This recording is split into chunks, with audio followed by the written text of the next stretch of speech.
গ্রীষ্মের বন্ধ দিল 15 দিন। কত প্ল্যান ছিল, এই 15 দিন ঘুরবো ফিরবো আনন্দ উল্লাস করে বেড়াবো। আর বাসায় ঢুকেই এমন হাই ভোল্টেজের শটটা খেলাম, নিরুপায় হয়ে মায়ের কাছে গেলাম। কিন্তু কেউ আমাকে বিশেষ গুরুত্ব দিল না। শুধু মামি একবার 2 হাতে ধরে কপালে চুমু দিয়ে বলল, আমার লক্ষ্মী বৌমা। আমি আবারও নিরুপায় হলাম, কেউ আমায় এতটা গুরুত্ব দিচ্ছে না। একটুও মনে হচ্ছে না আমার জন্য এত আয়োজন। আসার সময় খাম্বা মহাশয়, থুকু হৃদ ভাইয়ের দিকে আর চোখে কিছুক্ষণ তাকালাম। এটাই তাহলে আমার মামাতো ভাই। মা একটা লেহেঙ্গা নিয়ে আমার সামনে এসে দাঁড়ালো। আমি এখনো বসে আছি মুখ গোমড়া করে। মা আমাকে ওয়াশরুমে নিয়ে গেল। এরপর আপুকে বলল গরম পানি নিয়ে আসতে। এমনিতেও গরমকাল, তার উপর আবার গরম পানি, ব্যাপারটা একটু অসহ্যকর মনে হলো আমার কাছে। তবুও কিছু বললাম না। কেমন যেন একটা ঘোরের মধ্য দিয়ে সময়টা কাটছে আমার, নাকি এটা স্বপ্ন। একটু পর হুট করে ঘুম ভেঙে যাবে, এটাও বুঝতে পারছি না। আজ মনে হচ্ছে সেই একমাত্র প্রাণী যে কিনা কলেজ থেকে আসার পরই বিয়ের পিঁড়িতে বসতে হবে।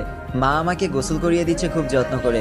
এর আগে শেষ কবে এমনভাবে গোসল করালো ঠিক মনেই নেই তার, হয়তো ছোট্টকালে। আমি এই বিয়ে করব না মা, তুমি আব্বুকে বোঝাও। আমি ভালো করে চিনিও না তাকে, কখনো কথাও হয়নি আমাদের, আর হুট করেই বিয়ে। মা বলল, তাতে কি হয়েছে? বিয়ের আগে কি আমি তোর বাবাকে চিনতাম? বিয়ের পরই তো একে অপরকে ভালো করে চিনলাম আমরা। তবুও মা, সে কেমন, ভালো না খারাপ, রাগী না শান্ত, এটাও তো জানি না আমি। অন্তত আমায় একটু সময় দিতে তোমরা।